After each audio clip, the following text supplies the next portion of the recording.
Her jaw fell apart before the company admitted anything was wrong.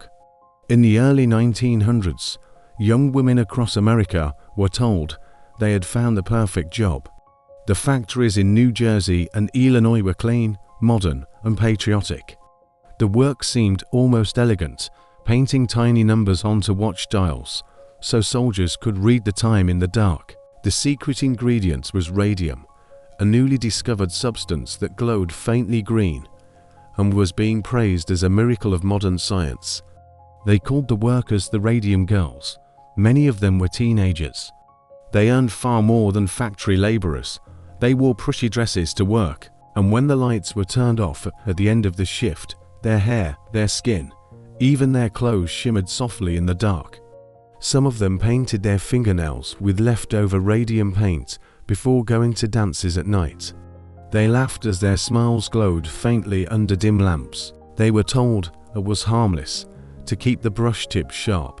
Supervisors instructed the women to shape them with their lips, lip, dip, paint, over and over again, hundreds of times a day.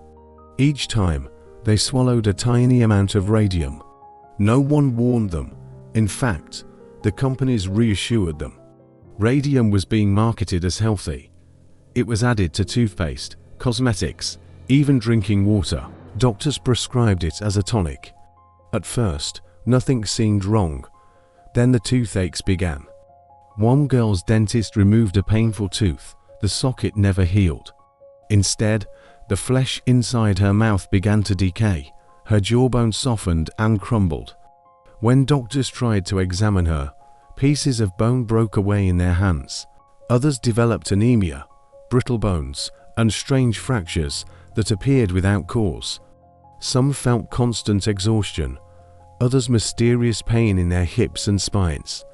But the company doctors insisted it was not radium. They blamed syphilis. They blamed poor hygiene. They blamed the girls themselves, behind closed doors. However, the companies had already begun testing radium on male scientists. Those men were given protective equipment, the women were not. Internal reports showed the companies knew radium could cause harm. They knew it lodged in the bones, slowly poisoning the body from within. Yet production continued. As more women became sick, the truth grew impossible to ignore. Autopsies revealed something horrifying. Their bones emitted radiation. Even after death, their bodies glowed faintly in the dark. Radium had replaced calcium in their skeletons. It was eating them alive from the inside. Some women lived 4 years with deteriorating bodies. Their spines collapsed. Their hips fractured. Their teeth fell out. One woman's jaw was almost entirely removed in an attempt to stop infection. Another suffered so many broken bones she could barely stand. And still, the companies denied responsibility. The public began to whisper. Newspapers picked up fragments of the story. Families watched daughters waste away from a job that had once seemed glamorous and safe. These were not careless workers. They were careful, precise, and loyal. They had followed instructions exactly as they were taught. Lip, dip, paint, each stroke glowing beautifully on the watch dial. Each stroke bringing the poison a little deeper into their bodies. But the real scandal was not only that radium was dangerous. It was that the companies knew the Radium Girls had trusted science. They had trusted their employers. They believed they were part of something modern and meaningful. Instead, they became living experiments in one of the most disturbing industrial cover-ups of the 20th century. And their fight for justice was only beginning. By the time the companies could no longer deny the damage, many of the Radium Girls were already dying. Radium did not kill quickly. It settled into the bones, mimicking calcium, embedding itself deep in the skeleton. Then it began to destroy from within. Day after day, radiation silently attacked their bodies. Bone cells died, marrow collapsed, tumors formed, blood failed. Some women developed massive sarcomas that disfigured their faces. Others simply wasted away. When they sought help, they were met with denial. The companies hired their own doctors.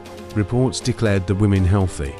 In some cases, death certificates were altered. The narrative was controlled. The girls were unstable, immoral, sick from other causes. Anything but victims of radium. But one woman refused to disappear quietly. Grace Fryer had followed every instruction. Years later, her spine curved unnaturally. Pain shot through her hips, her jaw deteriorated. Doctors could not explain it, or would not. She began searching for a lawyer. No one wanted the case. The radium companies were powerful and patriotic, tied to military contracts. Radiation science was still poorly understood. 4 years passed before Grace found an attorney willing to fight. By then, she could barely walk. 5 dying women sued a corporation built on glowing dials and government money. The companies tried to delay proceedings, hoping the women would not live long enough to testify. But the story leaked. Newspapers published photographs of once healthy factory girls, now skeletal and frail. Public outrage grew. Medical examinations revealed something undeniable. When Geiger counters were placed near their bodies, the devices clicked rapidly. Their bones were radioactive. The evidence was inside them. The companies could not argue with physics. A settlement was finally reached. Each woman received compensation and medical coverage. But for many, it came too late. Several died soon after.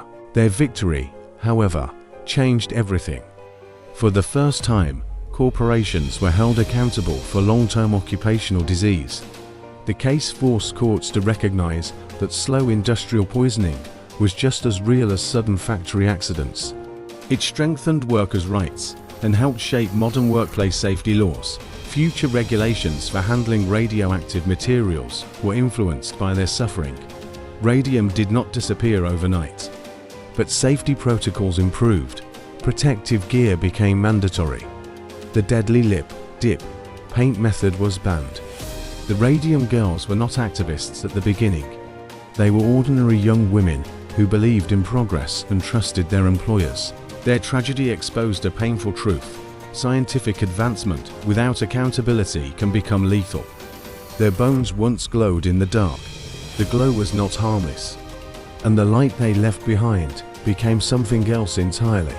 A warning that still echoes today.